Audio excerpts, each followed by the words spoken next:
Okay, let's see. People are still coming in.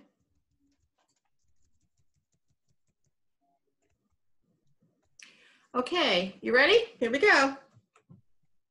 Good morning, everyone. So glad all of you joined us. We have a nice group. We have 90 people on already, and we're expecting probably about another 50. So a nice group registered. A couple of things. We have just a little housekeeping. Everyone will be on mute through the entire program. If you have a question, please put it in the chat box. We will, Ben will be taking questions at the end of the webinar. Also, please, if everyone could please register, just put that you're attending in the chat box.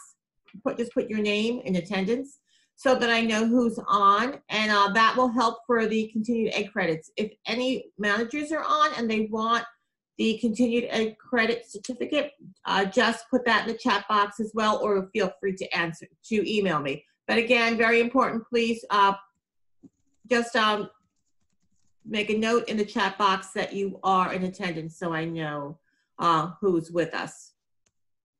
See, what else do I have for you? A couple of events coming up. We have the Virtually Connected every other Friday, and every other Thursday we have the Cyber Trivia. Two really good programs. Cyber Trivia is to keep everyone connected. It's a fun hour. It's just to get away a little bit from your weekly grind, and then all proceeds from that go to a charity every other week. And then we have Virtually Connected this Friday. We're already taking registrations for it. That's going to be how to re-enter the workforce. So how to get your offices and your communities back up and running. That should be a really good one. That's on Friday. And then also, just to let everyone know, we have a career headquarters. We just started that. That's a job bank. It's on our website. And if anyone has any questions, I just want everyone to know, if you need CAI in any way, please just reach out to any one of us. We're here for all of you. Any questions that we can help answer, anything that you'd like to share. So with that, I'm turning it over to Ben Basch. He is the Chief Development Officer for American Pool. And welcome, Ben, and it's all yours. Hey, all right, good morning. Thanks so much, Angela, and everybody for being here today. Just real quick, couple things about American Pool. I think most of you know about us, but American Pool is serving New Jersey through our 3 area offices. We have offices in Nanuet, New York, Edison, New Jersey, and Berlin, New Jersey. Founded in 1984, and we provide commercial solutions for swimming pools, everything from pool management and lifeguards, repair, renovation, product and equipment, chemicals and automation. Just feel free to check out our website, americanpool.com, if you want to know more about us and what we do. So just a little bit about me. I've been in the industry for over 26 years on a full-time basis. So a deep history in pools, but my experience goes a lot, before that. For me, pools are personal, and, I grew up at the community pool. It was, what my family did every summer. It really became a way of life for me. And so, working as a lifeguard through high school and college, and, swimming competitively with my sister and brother, and throughout university, and then coming back to work for American Pool on a full-time basis post college, really has been my life. Hello, this is Alan. That's just me. There are stories like that all across American Pool, because for us, we're all pool people. We love our pools. We love community, and we're passionate about what we do. Angela, I don't know if you could mute out. Yeah, I'm trying to, but I don't want to mute you. So if everyone can make sure they're on mute, please. Otherwise, I'm going to end up muting you, Ben. Okay, so Yes. All right, I'm Little going to have path. to unmute. I'm going to have to mute all, Ben. all right, just mute me and I'll unmute. Yes, absolutely. Hold on a second. Okay, go ahead. You unmute yourself. All right, very good. Okay, beyond that, you know, I'm a National Swimming Pool Foundation and American Red Cross instructor, and I have my MBA from New Jersey Institute of Technology.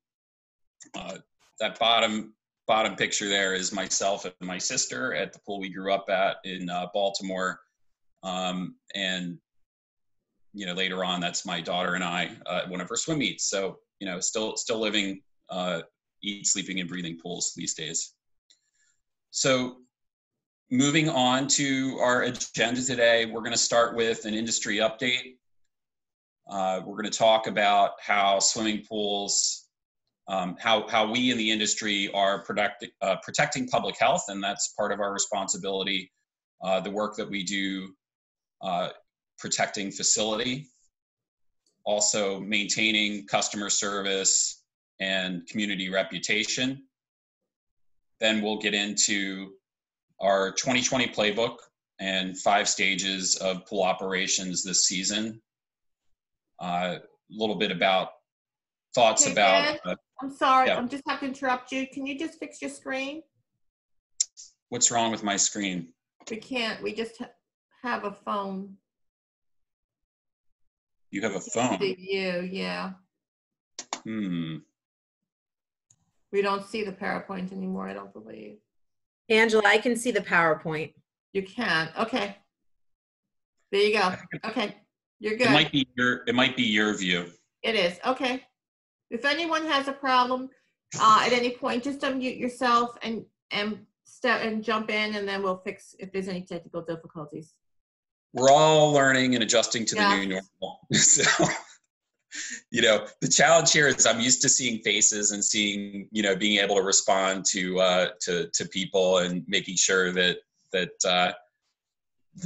I'm getting the idea across just from that feedback. So I think we're all struggling a little bit with that right now. So bear with us, and we'll keep rolling. So yeah, the importance of maintaining customer service. We talked about our 2020 playbook and 5 stages, and then, you know, what to expect as we get closer and even into the pool season. So first, we'll talk about just what's going on in the industry. This whole program that we were doing today was on the calendar originally as the New Jersey Pool Director course. So if everything that has happened in the last few months hadn't happened, we'd be having a normal spring. And right now we'd be talking about, you know, all the normal things that have to happen in a normal pool season.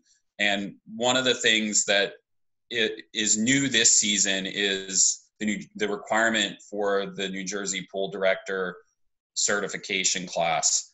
And so we were to be doing this class right now, but in talking with Angela and CAI, the need was really more about the current situation that we're in. This certification is still going to be required for pools that are over 2,000 square feet. American Pool did develop a program that's approved by the state, and, you know, we look forward to bringing that program specifically to you guys in the future. But right now we've got, you know, more pressing matters. But this requirement is still in place for pools operating this season. It is a new requirement for this season. So the health department really wanted to make sure, especially in the larger facilities, that there was a high level of accountability and a basic understanding of what it takes to operate a pool in the state of New Jersey. So we'll come back to that sometime soon. Okay, so where do we get our information that we're talking about here today, and how do we, there's not a one-stop shop for all the information that we need to have to make our decisions and find a pathway through this unique situation. So right now, we're in the industry, we're relying on our trade groups like NESPA, the Northeast Pool and Spa Association. We're working with, reviewing the CDC material, the state of New Jersey, the Pool and Hot Tub Alliance, EPA, New Jersey Health Department, and also the American Red Cross. And I'm sure there's a few more, but the challenge day to day, trying to keep up with all the postings and information and aggregate it into something that's coherent for our business and for our clients is, it's things are happening fast and furious. So, just pulling all that information together and trying to turn it into actionable advice for our organization and certainly for the industry. So we're pulling all this stuff together to figure out, how we apply it to what we're going to do. So the CDC has advised that there's zero evidence that COVID-19 can be spread through well-maintained pool water. Okay, so it does require proper operation, maintenance, and disinfection of the water. So that's why the health department has standards for how we manage the water quality. But there is zero evidence that it can be contracted through the pool water, which is great news. The chlorine that we use, the sanitizers that we use in the water has been shown to inactivate the virus very readily. All right. The CDC also gives us all guidelines in terms of, how to, clean and sanitize spaces. It gives us our guidelines for social distance. And, recently they gave us guidelines at the shutdown for how to dismantle hot tubs. There is a specific way that we have to do that. And now they're giving us specific directions in terms of starting those back up. NESPA is an organization that we rely on in the industry, and it's really a regional Connecticut, New Jersey, New York, and Pennsylvania, and they help us, help us keep up with all the things that are going on within the industry and the various governments. So often the states, when they give direction, they're not going to name every specific industry as, this is essential, this is not. They tend to talk about the types of work that's permissible and the types of work that isn't, and the types of places that can be operating versus ones that can't.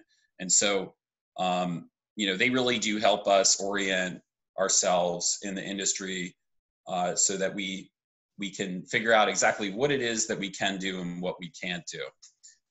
So it's great to have our affiliation with NESPA to work with. American Red Cross, they just sitting through webinars with them in the last couple of weeks about social distancing as it applies to training, the training that we do, and giving us guidance in terms of what can and cannot be done. There are some specific challenges, as you can imagine, with lifeguard training because it is a very hands-on thing, and so we have been working with the American Red Cross to modify our training programs and bring at least a portion of the lifeguard training program online. So we're now training about a third of the lifeguard course online. That's something that we're all working with the American Red Cross on. Of course, as we're moving forward, what will be permissible in New Jersey will be defined by the state. that seems to be the case. Just making sure nobody's texting me that I'm muted out, or, you know, you can see, you know, something behind me. Somebody's going to kill me. I don't know. All right. Just making sure. So yeah, what's permissible in New Jersey? They're going to give us some direction about that. They do understand the need to prepare and maintain the pools. We are in contact with our state contacts within the health department, and they will ultimately have to provide some guidance in terms of how we're actually going to operate pools for use in the future when it becomes permissible. So why are pool professionals working in the pandemic? A lot of times people, you know, they think about, you know, the pool as it's something that is a luxury. You know, how can you worry about pools when we've got this pandemic going on? You know, pools are not essential. It's not important, but, you know, it truly is, because we have a responsibility when we have a swimming pool to protect the public as professionals, and certainly board members and community managers have a responsibility to protect the property. And we all want to protect not only our reputation, but the reputation of the communities that we're working for.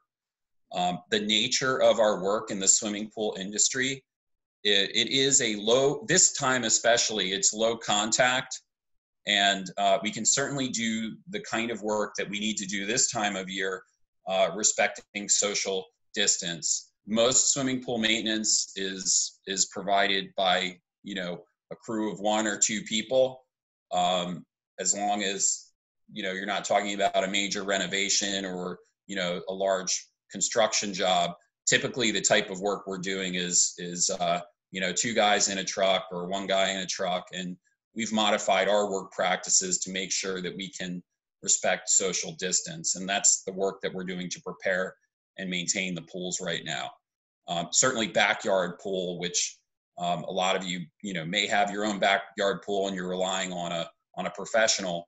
You know, the pool person is coming to your backyard, they're doing their work, and, you know, they're leaving. And you don't really need to have a lot of contact, really any contact with them, for them to do their job and, you know, make sure the pools are looking A++.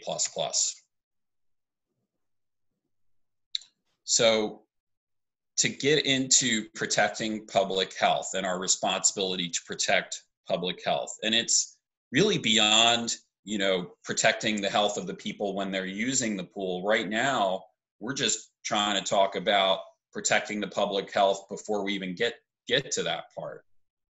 Okay, so one thing that we spent a lot of time talking to our clients about, and we get a lot of questions about generally, is, you know, well, if we don't know if we're going to open the pool this year, why should we start opening the pool?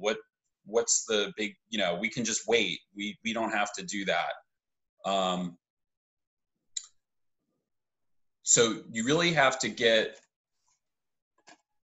Angela, does everything look okay? Everything looks perfect. You're okay. good. Things got a little glitchy for me for a second. No, you're good. All right.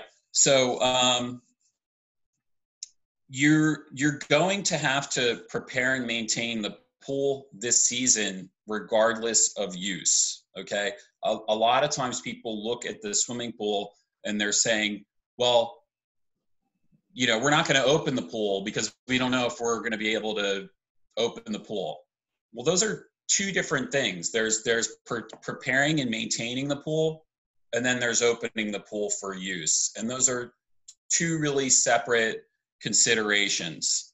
All right. So the pool will need to be prepared and maintained in the state of New Jersey, regardless of whether you're going to use it or not. So I want to just give a quick comparison, you know, of how we maintain pools in Georgia versus how we maintain pools in the state of New Jersey. So in the state of New Jersey, it's It's at the end of the pool season, we're putting on the cover, we're lowering the water, we're treating the water, we're shutting down all the systems, we're draining all the systems, we're putting in antifreeze, we're doing all these things, and we're protecting the pool against freeze damage because, you know, as you know, we can get cold winters here, and if there's water in the lines, if there's water in the systems, you end up in a situation where you can damage the facility significantly. Now, in Georgia, it doesn't often get cold enough that you're going to have that type of freeze damage, and so the tactic is a little bit different. In Georgia, these pools are circulating and they're being treated the entire winter because it's not cold enough that you're going to have that freeze damage. Further, Georgia has a seasonal pool market, but with the warmer weather and because the water temperatures don't get cold enough to inhibit the growth of algae and all those things, we actually have to continue to circulate the pool water the entire winter, and we treat the pool the entire winter. So our service in that market is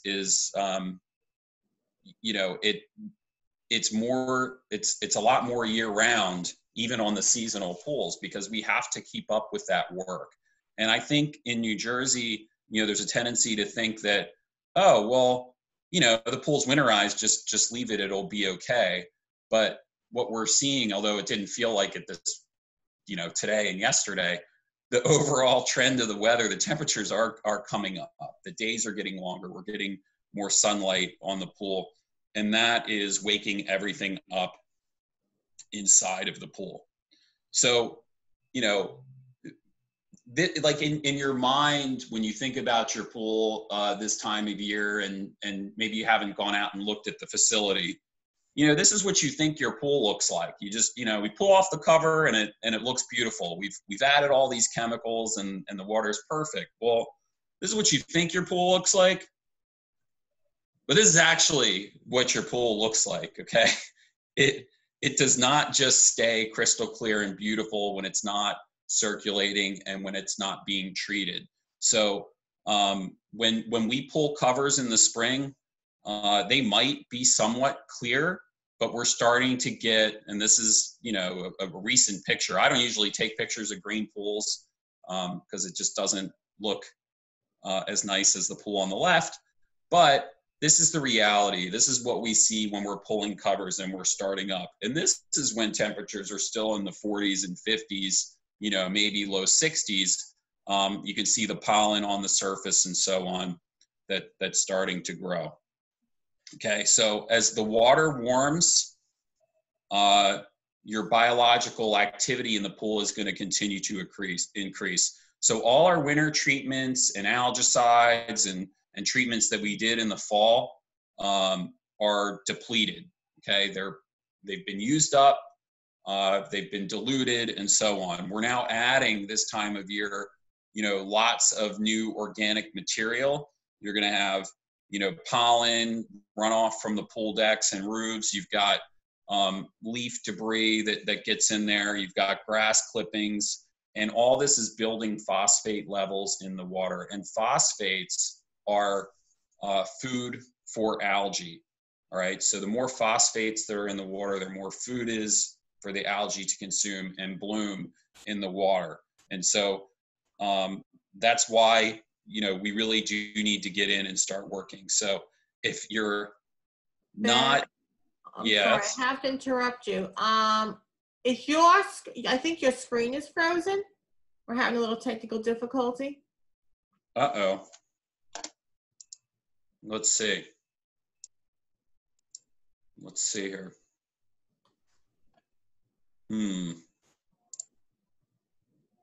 Oh, and now, all right. It's just your image. It's not the PowerPoint. It's me. You know, yeah, okay. All right, so now it might be okay. It appears it's good for some, so maybe it might be on the user's end. Okay. A lot of people are saying that your image is frozen. It's frozen for you, are frozen for me, but the PowerPoint is fine. So I just wanted you to be aware if you don't have anything at your end. I wonder. Sorry, we're just gonna try to. So, as long as everyone can see the PowerPoint and hear you, if that's not the case, if anyone cannot either hear you, both see and hear you and view the PowerPoint, let us know. But otherwise, I guess you can just. Yep, everyone's saying both is fine as far as those two. So, I don't know, but. All right. Okay. I'm sorry. I kind of try to turn the camera off and back on. I don't know if that helped. There you go. That worked. Yep. All right, now, guys. everything looks good. We're all in it together. Bear with us. Okay. So, can you still see my PowerPoint? I can, yes. All right. Thanks, guys. All right. So, as all that happens, if we don't start making interventions, what you have on hand there, you got yourself an algae farm. Okay, the pool right now, it's accumulating this stuff, and you're building up all this food for the algae. So okay, and so the other thing that people don't realize when they're thinking about the pool, because it's covered up and they're thinking we can just leave it. Well, the number one tool to battle mosquitoes in the environment is to eliminate standing water. I mean, that there's all kinds of literature about this, and there's a lot of public health education and effort around eliminating standing water on properties. Now, usually we're not talking about the community pool as a source of standing water during the warm months. But in this case, with the uncertainty in terms of moving forward, the longer people are waiting to begin their pool program, they are, okay, we talked about having an algae farm. You're also got yourself a mosquito farm too in the middle of your community. So those are things we don't want to have in the middle of the community. We don't want to have an algae farm. We don't want to have a mosquito farm in the middle of the community. See, the fun part of being in person is when, people can kind of laugh and stuff. So I'm just imagining that you guys are having a little chuckle over my farming stuff here. So there are real public health hazards associated with unmaintained pools. I can tell you back when we had the mortgage crisis and there were properties, more, single family homes and so on that had pools in the backyard. This was a huge problem across the country when they had pools that were not being maintained and they became public health issues. And we definitely don't want to see that in the middle of our associations. So there are real public health hazards associated with these unmaintained pools, untreated pools. You have mosquito infestation. Don't forget, I know everything's about COVID-19, but there are other things out there like West Nile that is a real concern. We don't want to have the next public health crisis because these pools have not been treated and maintained. And I'm giving you this information to help you explain to the board, explain to residents why you still need to have a pool program regardless of the use of the pool this season, okay? The health department has its hands full. They're gonna get to this. We're talking to them about maintenance programs, but this would be the next public health issues associated with having stagnant water on the property. The other thing that's extremely important to keep in mind is that water clarity is one of the layers of protection against accidental drowning. So when the water is opaque and you can't see beneath it, That is a very hazardous condition. It's not something we want to see inside of the communities. Also, obviously, we all have a responsibility to maintain the pool enclosure, the gates, the locks, the fences, all need to be in really good repair, okay? Whether the pool's covered or not, there is a potential for drowning. If you're maintaining the pool, and we expect to all be out maintaining pools and preparing pools, we have to make sure that those gates are locked and those fences are secure so that people don't enter the pool area, whether it's kids, whether it's pets, whether it's, you know, anybody that's curious. We just don't want them in the pool area until we're ready for them. Okay, so your pool environment is the actual pool water and your pool vessel. It's a system that was built to protect. All right, it was designed, it was built to protect the users of the pool. Okay, so in the swimming pool management industry, we're fighting bacteria and viruses in the pool all season, every season. It's why we use disinfectant in the water, okay? It's why we use bromine in the water in some cases to sanitize the water. It's the reason the health department has standards that we need to meet to make sure that people aren't getting waterborne illness. Beyond COVID-19, you know, hepatitis A, Giardia, Shigella, Pseudomonas. COVID-19 is just the newest thing that we're seeing here. And fortunately, our normal care for the pool water is going to inactivate the virus in the water. You know, I mentioned that the CDC made a point of that, and you know, we're fortunate that that's the case. So it is inactivated by chlorine, but there are other things like cryptosporidium. You know, that's a big concern in water parks. It is very stubborn. It takes a long time to respond to chlorine, and there's you know, more and more recommendations about adding ozone and UV into your sanitizing system as a layer of protection. That would also be effective against COVID-19. So we want to, you know, talk about stacking layers of disinfection in the water so that, you know, you're kind of hitting it from all different angles. But so again, the pool environment is built to and designed to eliminate pathogens in the water. And, you know, if we could all spend the entire summer underwater in a pool, we'd be in great shape. Unfortunately, we got to come up for air. We got to do other stuff, but the pool is not your biggest issue.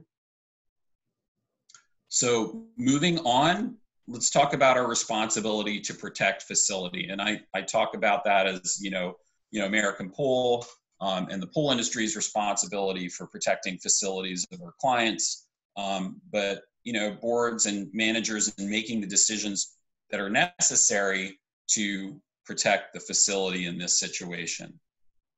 So again, I'm going to come back to preparation and maintenance of the pool is essential regardless of your intention or ability to use the pool this season. Okay, so I'll give another example in term, you know, to compare states. I was on the phone. We have a couple of our offices are down in Florida, and I was speaking to our market leader in Florida, and I said, "Hey man, what are you seeing down there? What's going on?" And we were comparing information and we were talking, and he said, "You know, honestly, it's really for us, it's not a whole lot different than what we do normally." And you know, Florida is a maintenance market. They don't require lifeguards, so it's purely maintenance. It's you know, pool professionals going out and doing work on a schedule to maintain the pool throughout the season. And they have a 4-season market down there. It never gets frozen, so these pools are never winterized. They are just constantly going. And you know, the temperatures this time of year, it's 80 degrees. Sounds like our summer. these pools are circulating and being treated the entire year long. And so for them, even though the pool is not in use, they still have to go out and do their 3 visits a week to maintain the property. And if they didn't do that, it would not take long for the pool to go green and create all those hazards and things that we've already been talking about.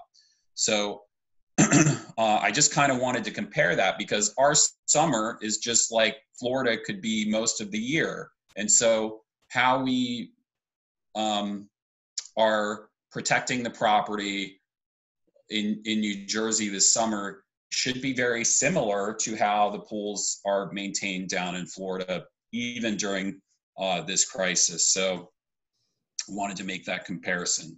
So there's a lot of damage that can happen to the facility if it's neglected. All right.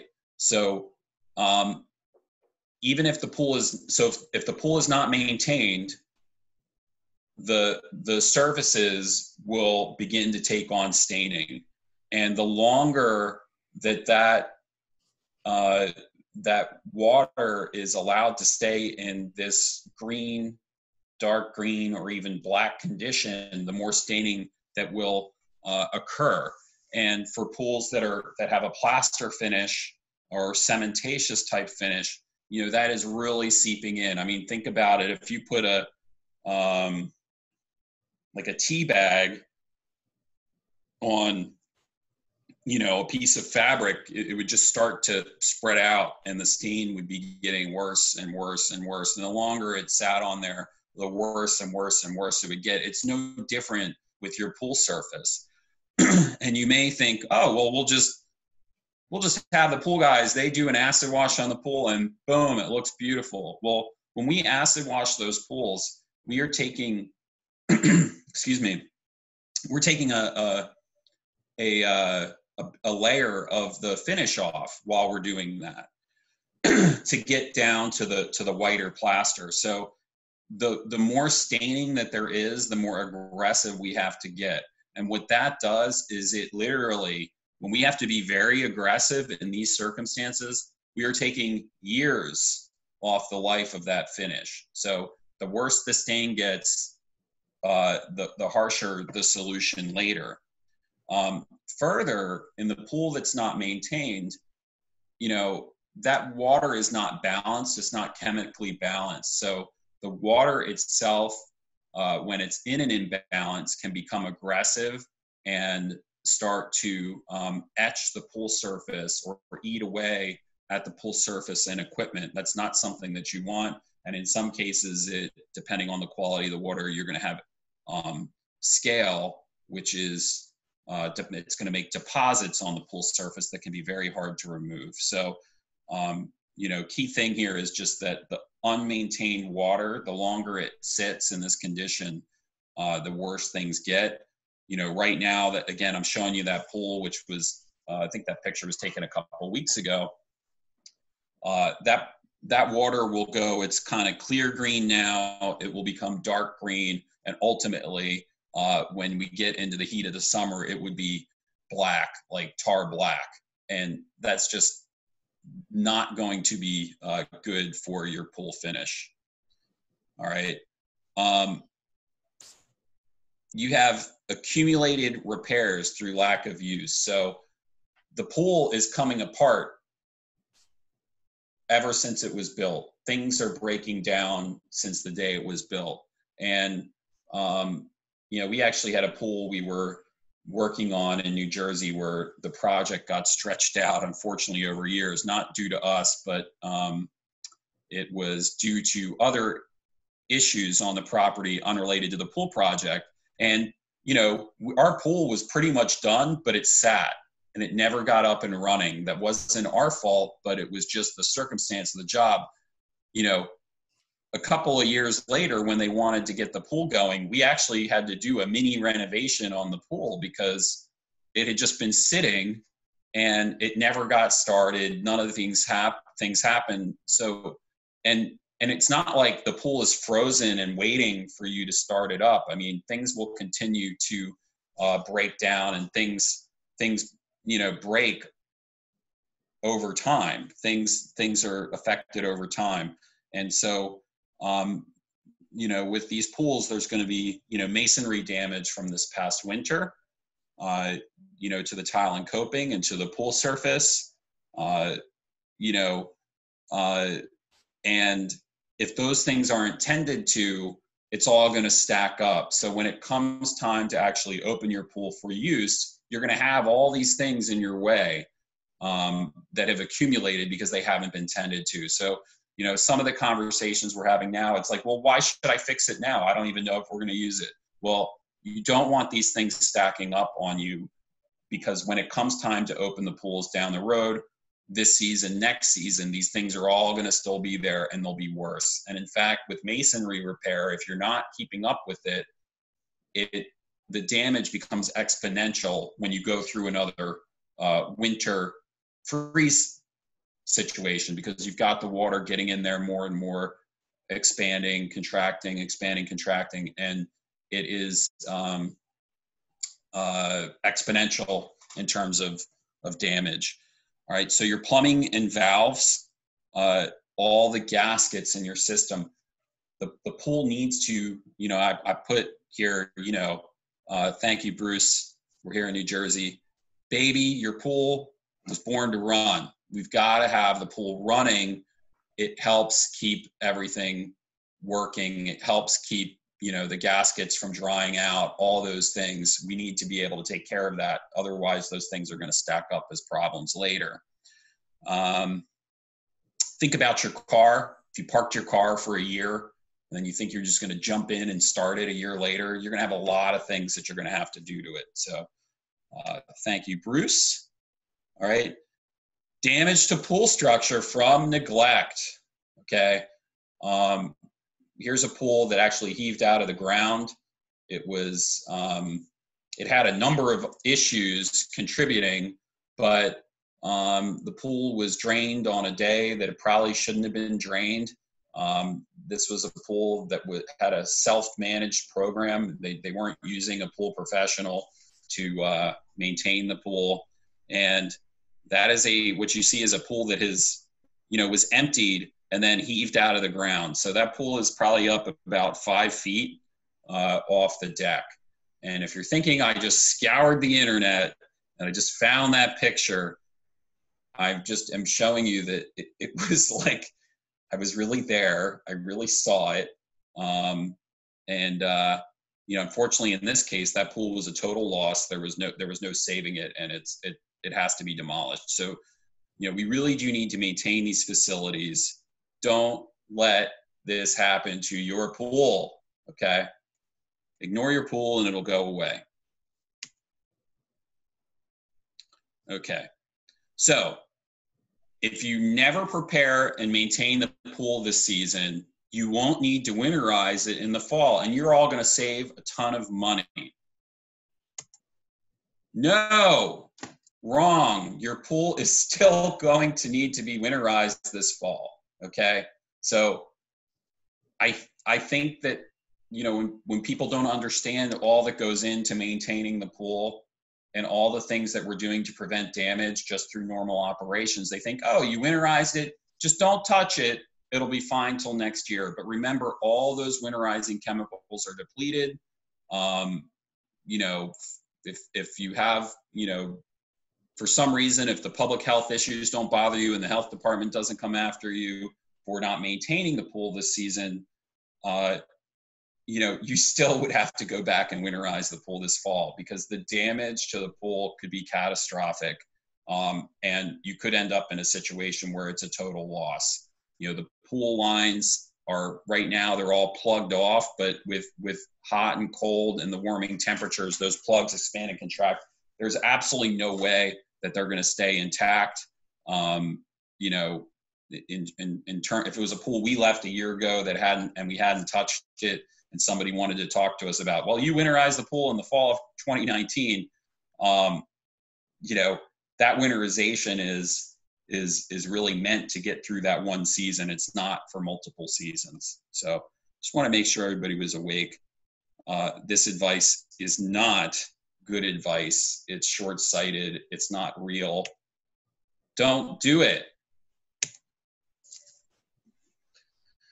Okay, so maintaining customer service and reputation. It matters through all this. So what would happen this season if, when New Jersey allows pools to open for use for bathers? You know, if you haven't started on your pool program, how long would it take you to find a contractor? You know, I can tell you for us, we are, you know, right sizing our business to handle the clients that we have. I expect that that's probably what most pool professionals are doing right now, because there's a seasonal nature to our business in New Jersey. So we're not bringing on as much labor as we might have otherwise. And, you know, we have to survive as a business. We want to be here for many, many years to come. So we need to be in a position to continue to deliver service to you. So we're going to, you know, we have to build the business to handle what we have on hand. So if you're sitting on the sideline and then suddenly, you know, you're like, no, we want to get on a pool program. If this is in June, you know, it might be hard to find a contractor. You know, I think there will be a lot of, there will be a strong pull on services later on. You know, also, just if there's, you know, issues, public health issues, and pools need to be, you know, brought back or caught back up, there's just going to be we expect a real surge in that activity later on. So how long would it take you to catch up? And then imagine if the community next door pool is open for use and your pool is in a black condition, you know, and it's weeks and weeks, if not a month and change from being in a position to use. It's a relatively short summer here. There probably won't be enough time to catch up. And, you know, look, you know, I'd like to think people have a lot of patience, you know, in crises and so on. And, you know, I think people do to an extent, but if it's, you know, the July 1st and it's 90 degrees out, I don't know how much patience there will be if we're not in a good position with our clients. And so we really want to be as ready as we can be for when we have the opportunity to open back up. You know, even if you think there's a low chance that the pools will be open for use, just think about the worst case scenario where there's a pool next door that's open and ours isn't. You know, we don't want to put our clients in that position. We don't want to put our managers and our boards in that situation. We want to put you guys in the very best position to navigate this. Okay, in terms of reputation, you know, these pools are frequently a focal point of the community. They are typically showcased. They're front and center. They're behind the clubhouse. They have, you know, a lot of homes have views of the pool and the pool area. And, you know, we want to make a good impression to the community. The condition of the pool reflects on the community. It reflects on the board. It reflects on management. I mean, through this, there will be people that will need to, for whatever reason, or wish to, you know, sell their home, sell their unit. You know, I always say, as goes the pool, so goes the property. You know, the pool is a very visible component of the community, and the level of maintenance of the pool does speak volumes in terms of the overall management. Again, we want everyone to be in the very best position to open when it becomes permissible. And if for some reason the pool doesn't open for use this season, you're actually prepared for a normal 2021 open, because the pool has been maintained, the water's been maintained, the pool's been winterized, and the water's been balanced, all those things. To protect your reputation, we need to communicate with our clients. We need to communicate to the marketplace, to the industry. It's our responsibility to communicate to managers and boards. and the managers and boards in turn, they have to keep in good communication with the residents to maintain that trust and keep us all in good shape. So kind of already mentioned this a little bit, but we know that the treated water will not contribute to the spread of COVID-19, that it is inactivated by chlorine. In fact, so many of the approved cleaning substances, have chlorine in them. And again, it's just it's a very powerful chemical sanitizing agent. And the thing that is of probably the highest concern is the pool area in terms of spreading COVID. You've got we talked a lot about what's under the water, and that's okay, but of course we have the entire pool area. There's tables and chairs and other surfaces in the pool area that needed to be tended to, and we are all going to have some program for maintaining that, whether it's through your janitorial, whether it's through your building staff, or other contractors, or additional components of your pool management agreement. There has to be some type of program or preparation to maintain that area. Now, we're fortunate also, there has been some studies showing that the UV light, the outdoor sunlight, helps to deactivate or inactivate the virus on these surfaces. So, fortunately in the pool area that we're outside, we're getting a lot of help from the UV rays that are falling onto these surfaces all day long. And I think ultimately that might be a reason why some of these spaces might come into use in communities before others. Again, we have to wait for the state to make that determination, for the health departments to make that determination and give us some guidelines there. But, that's certainly a positive for the pool and the pool area. Okay, so now in terms of the playbook for this season, and I kind of want to bring it all around and how you can best attack this pool season. So first, what not to do. Don't panic. Don't wait and see. All right, we still have customers that are not quite there yet. Well, we want to see a little bit longer. The longer we wait, the worse the pool condition gets, and the more work it will take to bring it back. We've had situations, and I understand it. Some clients say, okay, go ahead. No, wait, stop. And they're responding to every piece of information that goes in, and we're getting, a lot of start and stop. We do need to, be able to continue and do the work for all the reasons I already said. And don't go it alone. Don't just empty the pool. Don't just keep it covered, and don't know a guy. All right. Just because somebody had a pool in their backyard, 10 years ago, doesn't make them an expert. There is going to be a lot to keep up with. I talked about all those different agencies that we're keeping up with to put ourselves in the best position and put our associations in the best position. A guy that's going to throw some chlorine in the pool that, Angela, you might have to mute out because I think we got just mute. All right. Well, not you. I don't know if that was you personally. I was just saying someone on the to mute the group. All right. Well, I'll keep going. There we go. Perfect. All right.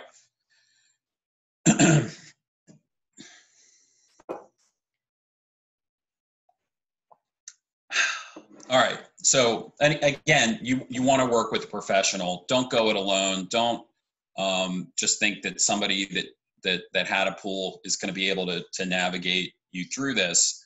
Think about the insurance considerations, think about the risks of property damage. You still want to have a contractor that's well insured, that's involved in the program to advise you and to provide a layer of protection to the community. Okay, so you want to work with a professional. You need to have a plan. We want to pay attention to new data and the instructions that we get from the health authority. We need to keep communicating. We need to adopt layers of protection and sanitizing. And of course, be kind. Let's be patient with each other. Let's cut each other a little bit of slack. We're all in a totally new situation that no one has ever been in before. So here's what we developed as a 5-phase plan for navigating this season. And we hope this has certainly been helpful for us in explaining to our clients our approach to the season. And we hope that this will also help you as managers and as professionals and as boards to, get your head around, what to do this year. So we broke it into 5 phases. So phase 1 is preparation. These are normal pool preparations. These are things that have to happen every year. So you're going to be doing your repairs, okay? You're going to be treating the water, or maybe doing your mild acid wash, all those things that you would normally be doing this time of year. And we're actually coming to, as we're approaching May, we're really coming to the end of this preparation phase of where community should be. So if you don't have a contractor yet, if you haven't started your plan, it really is time to move forward with that, okay? Because you are starting to fall a little bit behind. So we want to be able to progress and proceed in all these things. Okay, phase 2 is maintenance, and that's sanitation and filtration. Your water's circulating. This is about keeping the water clear and the surfaces free of gross debris. All right, the pool can maintain in this condition as long as necessary to protect the facility and public health. So once you're in this maintenance mode, it's just about keeping everything running, having maintenance, professional coming out on a regular schedule. And it's really, where we are as an industry in this market, pretty much by the first week of May, most of our pools are up and running. They're circulating. Maybe they don't look perfect, like you want to dive in, but we're protecting the facility. We're not seeing a proliferation of algae. We're removing the organic material. We're doing all those things that are to protect the facility and the public health. And again, the pool can be maintained in this phase as long as necessary. So I think a lot of people look at, the step after this is sort of like, okay, then the health department says we can open the pools and we just open the pools. Keep in mind, right now, the health department, and we're in touch with the health departments. I mean, they are bogged down on so many levels with this thing that, we're really bringing them information about the pool and the pool industry right now, because they're really focused on this week, today, next week, and they're starting to think about the summer for sure. But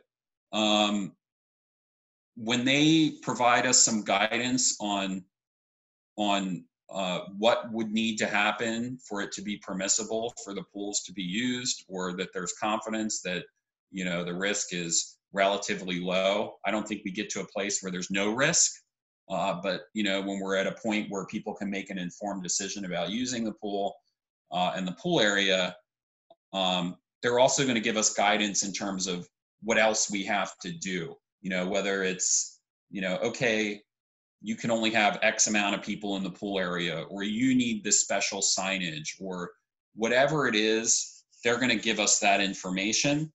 And then we still have to go through our inspections and all those things in New Jersey. So we would expect to get guidance on approval for use, and we need a little bit of time to finish up those things, whatever that may be. And I think we'll get some foreshadow on that so we can prepare a little bit. But the pool's already up and running. We'll tend to these last details and set a date for opening so you can communicate to residents so that you can, you know, we can be ready to actually open the facility. And then phase 4 would be you're actually open for use and all the requirements are satisfied and the pool is now being used. All right, and then phase 5 would just be your normal winterization of the pool. So to kind of put this in as a visual to just help with the timeline, let me see if I can, you see my pointer? Yes, okay. So this is just the timeline. So this is normal phase 1. We're reconnecting the equipment, we're cleaning the pool, we're treating the water, okay? This should have already started to happen or be happening right now. Phase 2, maintenance, okay? We should hopefully have our pools in this condition by now or over the next few weeks. Right now, it doesn't look like Memorial Day weekend is going to be a open for use weekend. So we do have a little more time here, but these are approximate dates, okay? And as you can see here in phase 3, we didn't put a date in here because we don't know, okay? Nobody knows. Am I frozen again? Yes, you are. Oh boy, let's see here. But the PowerPoint looks good then. Okay, you don't need to see me. I'm kind of making a funny face, but all right. Well, anyway,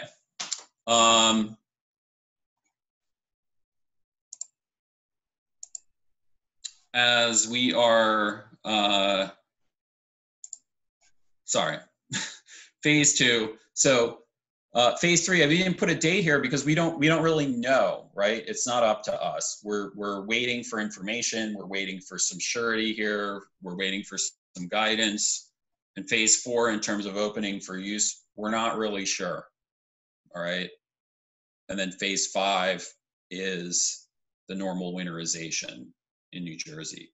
So the really important thing to get here is that we know phase 1, we know phase 2, 3 and 4 are unknown. And I think, you know, people think, well, I don't know if the pool's going to open, so I don't know if I want to even start on the pool. I think, you know, we've explained why it's so important to do that work, to protect the facility, to protect the public health, regardless of the use. So, you know, depending how this summer goes, you know, there could be a scenario where phase 1 and phase 2 happen, and then your pool is maintained in phase 2 for the entire season or for a good, you know, the biggest part of the summer, and you go directly to phase 5. Phase 1, phase 2, and phase 5 absolutely have to happen regardless of whether the pool is used or not. And I think that's the most important thing for you guys to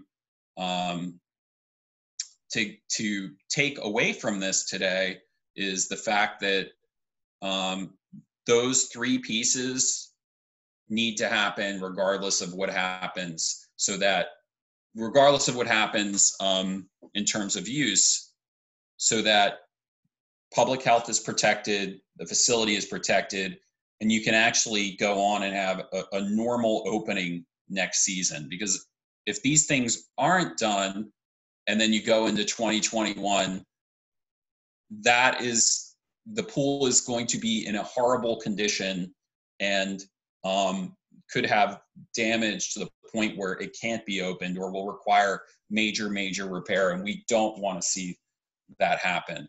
Okay, spring, getting the pools ready. It's a race under the best conditions. So, you know, let's not put ourselves in a terrible position next year. Maybe stop the pointer. Okay, so things you should be doing right now, if you haven't already, secured your contractor, prepare and maintain. Another thing, you know, think about getting a lifeguard exemption. Doesn't mean that you have to use it, but because we're not sure when we will have the opportunity to ease social distance, we'll be able to complete all the lifeguard training, or if there's some kind of lag with that or delay, a lot of these pools could be opened using the lifeguard exemption. My guess is you're still going to need a component of having somebody on deck to maintain access to the pool if it's a situation of limiting the number of people at a time or reserving the pool, and also keeping the pool area clean and maintaining the water. So I don't know that it's so much about not having somebody at the pool to tend to it as much as just giving yourself some options down the road. You don't want to you want to do the things that you can do today, because later there's going to be a mad rush and a crunch. So what's next? We want to continue maintaining our pools until opening is permissible. Keep up with our repairs and inventory. Don't forget, you will still need product, whether it's chemicals for pools that are guarded or manned. You're going to still require an AED. You're going to want to make sure that's available. If your AED is locked away in the fitness room and that's out of use, think about it. Geez, I got to move that location and get it accessible to the pool and the pool area, rescue equipment. Keep communicating, keep working that back and forth with your pool professional so you can keep each other informed.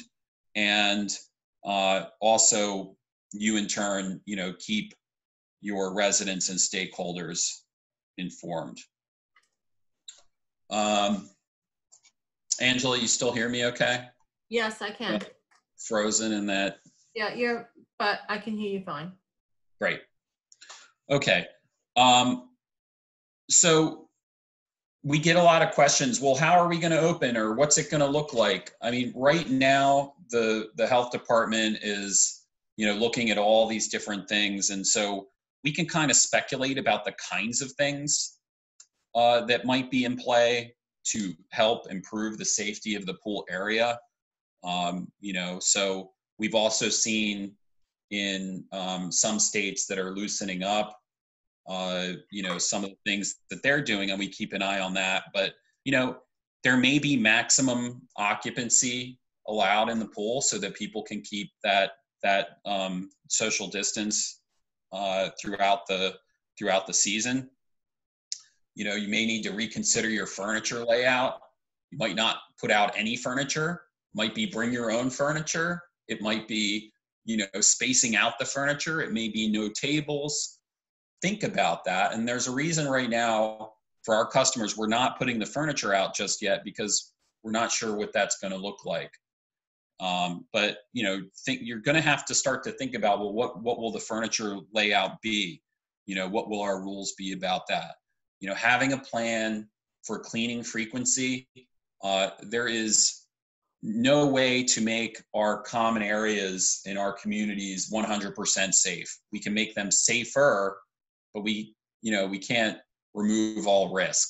I get in my car and I drive somewhere, I'm taking on some risk. It's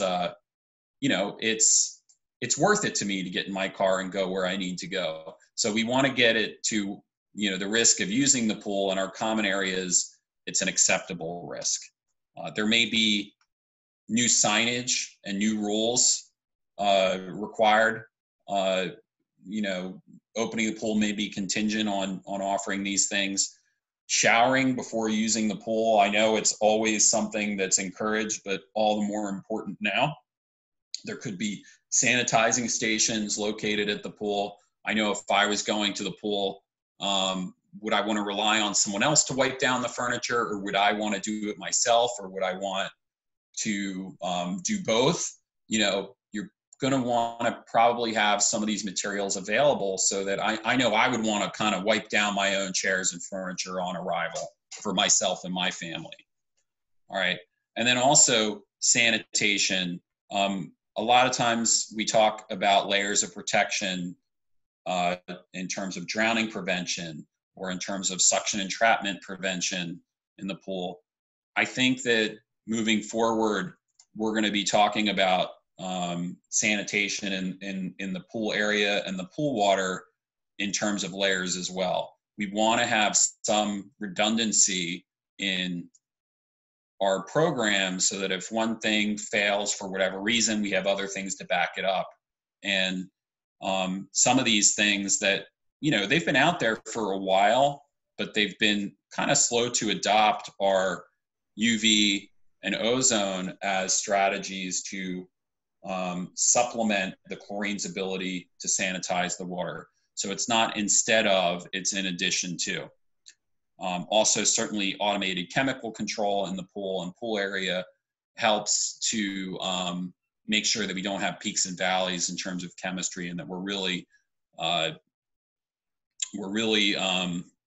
you know, have a very consistent water quality program. So finally, takeaways. Preparing the pool is a process. We can't turn on a dime. Your pool professionals need to get out and start doing that work that we've been talking about today. Maintaining the pool, you know, I was saying, you know, a swim in the pool is a luxury, but maintaining the pool is essential. It's essential to health and safety. It's essential to preserving and protecting the physical asset and maintaining customer service and reputation. Rely on your experts. All right, so, hey, I can move again. Look at that. Check it out. I don't know what happened, but that's good. So we're all in it together. As Dory said in Finding Nemo, just keep swimming. We just got to deal with it as it comes, deal with what we know, and, you know, just keep swimming. So if you need to reach us, here's our information. We're easy to reach. And, you know, Angela and I were talking about the best way to do this Q&A. It's going to be a little trial and error. So bear with us. And thanks for bearing with me over the last hour and change through the program. Hi, Ben. So I'm just going to jump in. A couple of, one question actually seemed to be very popular. I'll ask that one. And then after this, I'm going to call on individual people to unmute themselves and present their question. There are a few. It's probably the easiest way, if that's okay with you. Yeah, let's try. So, yes, please hold off on that and mute yourself for a second, please. So the big question was, everyone was asking, will the recording be available and will the PowerPoint be available? So I can say, yes, I will upload the recording as long as I don't have any technical difficulties. It will be on our education page. I'll let everyone know where that is as soon as that's downloaded. And Ben, do you want to address the question regarding the PowerPoint? Reach out to me. I can get you, it might be hard to send this PowerPoint because it's like a big file. So I might need to come up with like a bit of a truncated version for you. Yeah, I can help you with that, definitely. We usually use the WeTransfer, so I can help you with that. Okay, so I'll work with Angela. Yep. We will have a version that can be shared. Okay. All right, so we'll go on to questions. Vanetta Hawkins asked a question regarding cost savings, whether or not you open the pool this season. I know you went through that in detail, but Vanetta, would you like to add anything to your question before Ben replies to that? Just unmute yourself if you're still there. I didn't. Vanetta? Can you say that again? Is this Vanetta? Vanetta Hawkins, no. Please. Okay, so the question was, any different pool recommendations? I'm sorry. Is there a cost savings should the pool not be used this season? Any benefit at all? I mean, the benefit would come, I mean, the cost savings. So if you're normally having a pool that is going to be manned with a lifeguard, the lifeguard part of the season, it certainly looks like that's going to be truncated. So there should be some savings back to the community. I know we're certainly going to provide a credit. I can only speak for our organization we're providing a credit to clients because we don't know if when we get open with guards this season, and that's the real variable. So the guard wages, is something that would be credited out. Now, if the pool opens for use without a lifeguard, but you need an attendant, then they're really, that would kind of move over. But you should see certainly savings from the man hours that are actually laid out at the pool. The other parts of the maintenance program are really the same, and you can see you don't want to try and save money on those areas because there's risk to public health and there's risk to facility. Okay, it's not worth it to cut that corner. Okay, everyone just stay muted, please, for the time being. All right, the next question came from Jess Muir. Do you have different or additional recommendations for indoor pools that may have the opportunity to open after the summer season?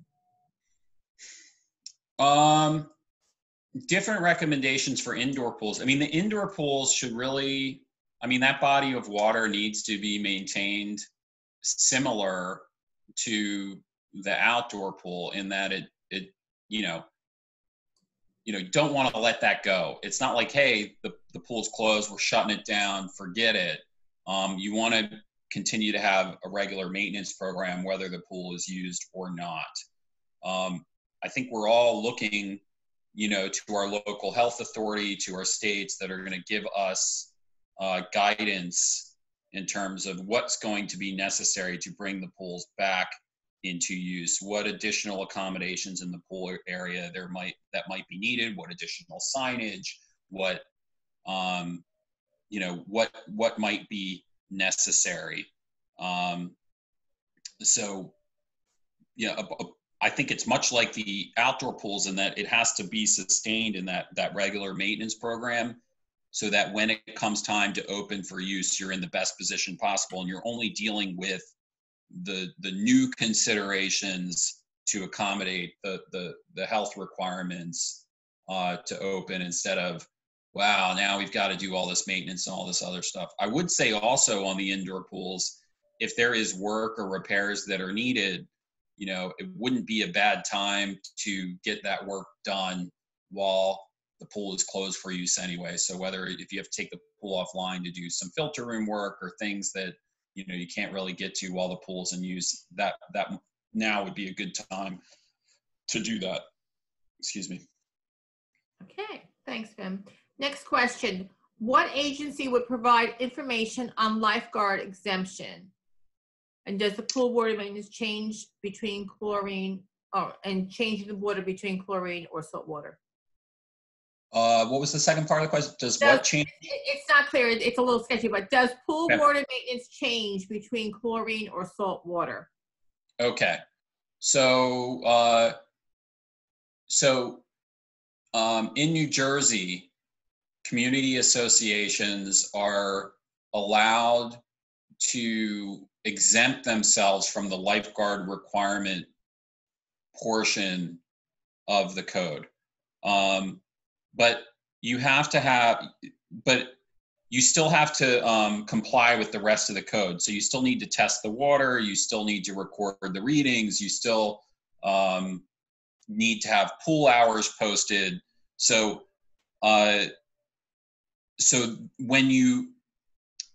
to get the exemption, it would need to be part of your aquatic supervision plan for that year. So like when we're managing a pool and we're doing our initial health inspections, we're letting the health department know how we plan to operate the pool. And so your pool professional and your community manager would need to be aligned in terms of the plan to operate the pool this season. And so when the aquatic supervision plan is written for this season, it is written in such a way that all your bases are covered and that you're letting the health department know that, hey, we're not going to have lifeguards this season. We're going to put up, certain signage. We're going to take these additional steps, and we're not going to be using a lifeguard this season, or we're not going to be using a lifeguard for a portion of the season. And when we go forward and decide to bring lifeguards on, we're going to let you know, and we'll update our supervision plan at that time. So it's something that is done with the local health department at the town level, at the city level. The state, it's permitted by the code. So then it has to then be approved by the local township as you're presenting your aquatic supervision plan. In terms of salt chlorine, salt pool versus chlorinated pool, with the salt chlorine generated pool, you are still using chlorine in your pool. The salt system is generating chlorine, and it performs the same work as any other method of adding chlorine to the pool. What concentration? So, I'm sorry, Philip, what was that? Yeah, I have questions. All Can right, I just put it in the chat box, please, Philip, or I'll call on you in a second. Okay, just hold that thought. All right, I'm sorry, Ben, you want to continue? Did you finish no, that just the thought? salt chlorine generator. It's just another way of getting chlorine into the pool. So you still have to maintain the chlorine residual. You still have to maintain your pH. You still have to, circulate the water. All those things have to be happening, but it's just a different way of getting chlorine into the water. All right. So but the sanitizing aspect of it is exactly the same. Okay, and then just to, onto that question, it says, what is a typical cost of UV ozone systems to assist in regular chlorine system? Yeah. The cost, so it kind of like salt chlorine generators, they were really expensive, when they first came out. And then as production ramped up and as the technology matured, the cost was coming down and coming down. And we're seeing that also with the UV and the ozonation systems for the water. But the units have to be sized properly for the facility. So I can't really give just like a blanket number because it has to be sized correctly for the property. And it's a function of the usage and a function of the amount of water. But we're gonna be proposing more and more of those. And if it's something that you're interested in looking at specifically for your facility, you can certainly reach out to us and we can put something together for you, specific for your pool and your needs. Thank you. Can preparation be done, however, leaving the pool cover on for safety? We have had some clients ask us to do that. Just understand that having the cover on for the duration of the summer would impede our ability to maintain it to a certain extent. You still would have to raise the water up to the right level. You're still circulating the water. I think that could give you some protection from drowning prevention, but you might be compromising a little bit in terms of maintaining the facility. So that's kind of an individual property decision. Most of them we will be removing the cover so we can keep up with brushing and more effectively treating the water. You're still getting some debris and things into the water through the cover, regardless of whether it's on. And I think people go, oh my gosh, people are going to hop the fence, they're going to go in. Just remember that in a normal summer, your pool is only open for probably a third of the 24 hours in a day. 2/3 of the day, the pool isn't open for use. Are you really having a lot of trouble with people hopping the fence and getting into the pool, in the evening, at night, in the morning before the pool opens? I think if the pool area is adequately contained and you've got the right signage and you've got good communication, that really should be kind of minimized as a concern.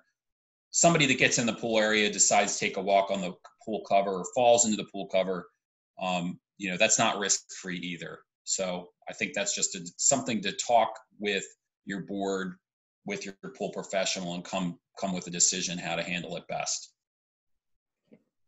The training program that mentioned earlier, I believe they talked about this certified, the pool director? The pool director, yes. Who is required to take that? Okay, so for our clients, it's something that we handle through our staff and our supervision of the pool. All right. So there needs to be, just like you need to have an adult supervisor for every facility, the health department wants to have accountability for what's going on in the pool area. You need to have someone with this pool director certification. It is not as challenging as the CPO. It's more based on, you know, what the state requirements are for preparing and maintaining a pool. And but I think that, you know, just like some community managers like to get their CPO, I think there will be community managers that would like to also have their pool director certification, you know, for their personal knowledge, and their personal development, and also better understanding of what's going on around the pool area. If you're not working with a contractor, if you're self-managed, somebody has to have that certification if the pool that we're talking about is over 2,000 square feet. Okay. Mm-hmm. But I would recommend it really for anybody that has something to do with the pool operation, whether coordinating, communicating, et cetera, because it's really set up as a really good overview of what's required in New Jersey in terms of documentation and applications and all that kind of stuff. So, Okay. I don't know. Do you know whether construction restrictions would prevent installation of a pool heater now? I would say the problem there might be permitting. So if the permit is not already filed, it wouldn't be considered a work in progress. Like, so a job that's in progress, it certainly would be okay from this, you know, be one or two people doing that job. You could certainly do it with social distance. I think if it was putting in a new heater, that might be challenging, especially because of permits and so on. You know, if it's replacing a like for like, you might be able to at least start that work, and it would be considered like a repair or maintenance of the property. It certainly wouldn't be considered essential right now because the pool isn't in use. So that's one I'd probably hold on. Okay. The first aid kits only have one mask and one face shield. Who would supply the additional? The association or the pool company? Our lifeguards are coming with their own mask.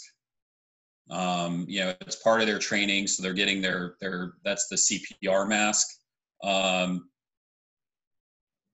That is, you know, every lifeguard is going to have their own mask they bring with them to work that day. It's like as vital as their bathing suit. Okay, thank you. If you want to have extras, you could certainly have extras around, but you know, who's trained to use it.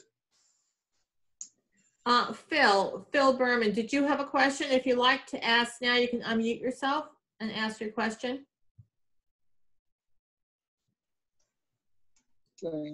I've heard a standard should be used for occupancy. You should use 200 square feet of a pool surface area to give you an idea of how many people are allowed in the pool.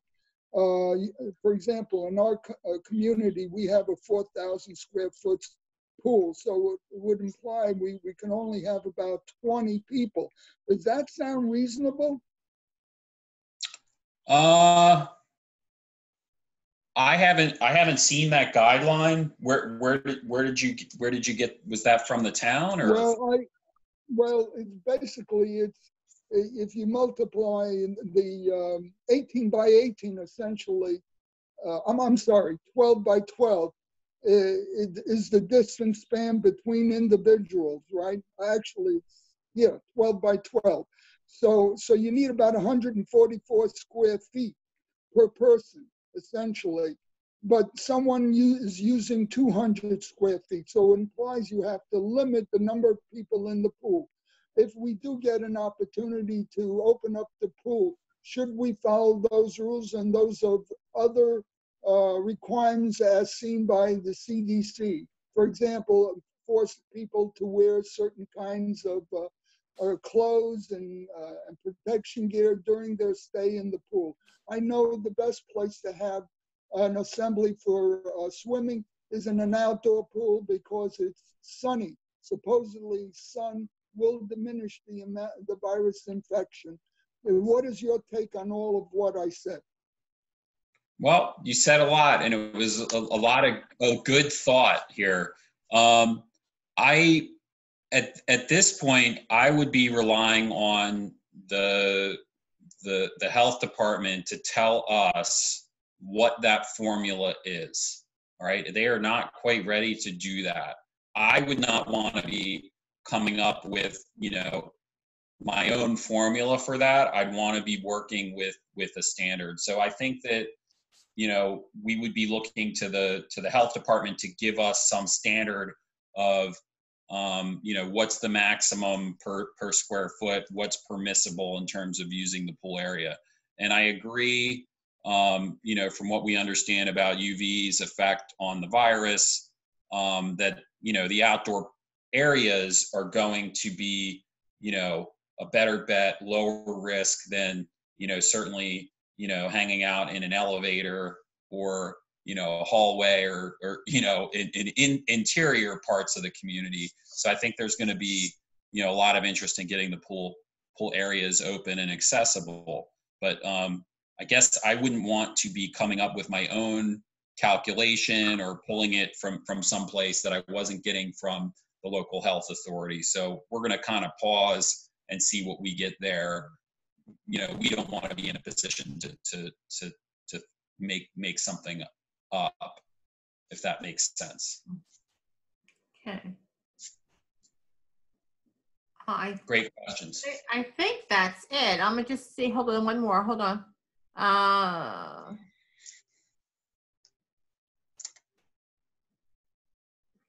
think that's about it. I don't think I missed anyone. If anyone wants to, if I missed any questions, if anyone wants to unmute themselves and ask a question, I think I have everything.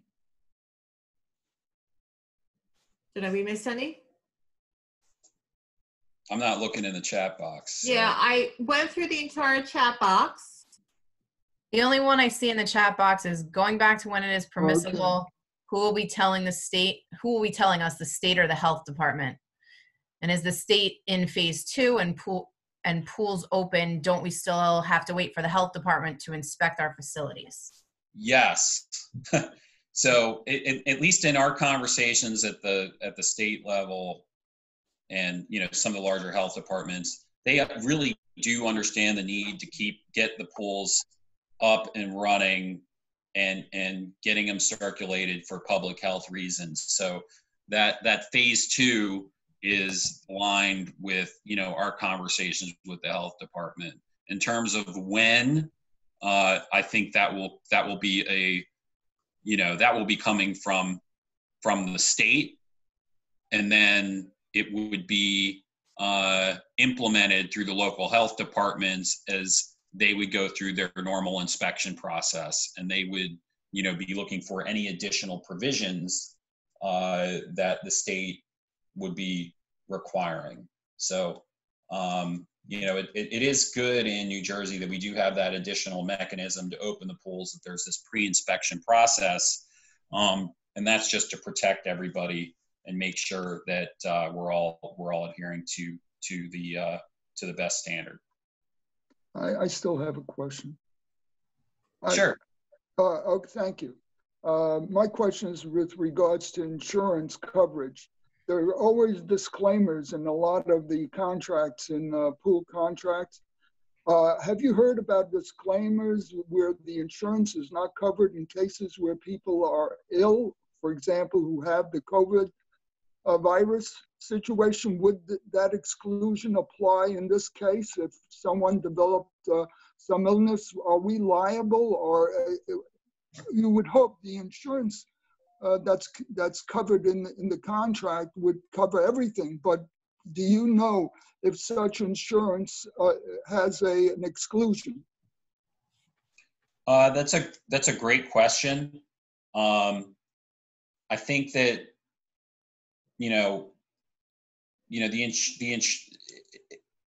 if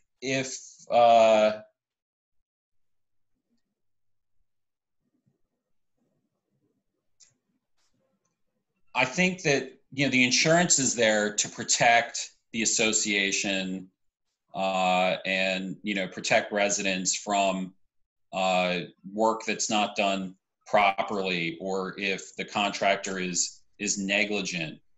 There's a certain level of risk inherent in using the facility, normal risk, and I think that there's always going to be a level of personal responsibility in terms of someone's conduct at the pool. So I don't know any insurance coverage that's going to cover for every possible thing. And in this case, if someone doesn't feel well, they should not be using the pool. There's no way for the pool company or the association necessarily to know how someone's feeling. So I think it would get pretty sticky in there in terms of having something that cover you're covered no matter what, because there's a lot of other considerations there. I don't know. But I don't see a situation where the insurance just blanket covers everything, including illness. And even in the pool area, in terms of the surfaces and the maintenance of the pool area, I mean, an area is only sanitized until it becomes in contact with someone that is spreading the infection. So if we had a contract and we were supposed to wipe everything down with a special sanitizing agent and everything was immaculate, someone came and used the surface or the furniture, et cetera, and then someone else came and they became infected, and we didn't, clean in between, it's only as good as the last person that touched it. So I just think it would be pretty hard to blanket, everything and say, oh, you're 100% covered by this contract. I don't think that would be the case. Thank you. Anyone else? Questions? Well, it's always questions. I'm just, I wouldn't. We can always we can be reached later on, certainly. This is something we're going to continue to be on top of, and we're going to continue to share information as things develop. Thank you, Ben. So if anyone wants to email Ben, his email is there on the slide, and feel free to call or email me as well. Everyone has my email. Angela, what is your email? I will be emailing everyone information along with the survey. So just hold on for that. I mean, if you want to jot it down, it's Angela at CAI-NJ.org. But again, I will email everyone. Even the people on the phone. Requires CEU credits, please just send me an email. I know a lot of you noted it in the chat box, and I'll be taking a look at that. And I also received a few emails, so I'll be getting your certificates. Yeah, and you mentioned there's going to be a survey, so please take the survey. Yes. Really value your feedback, because very, very helpful. So please definitely respond to the survey and let us know how we did today. Will do. Thanks. All right. I guess that's it for today. Thank you, everyone. Thank you. Stay safe. All right. We'll see you poolside before too long. Yeah. Keep our fingers crossed. Yes. Bye-bye, everyone. Take care. Bye.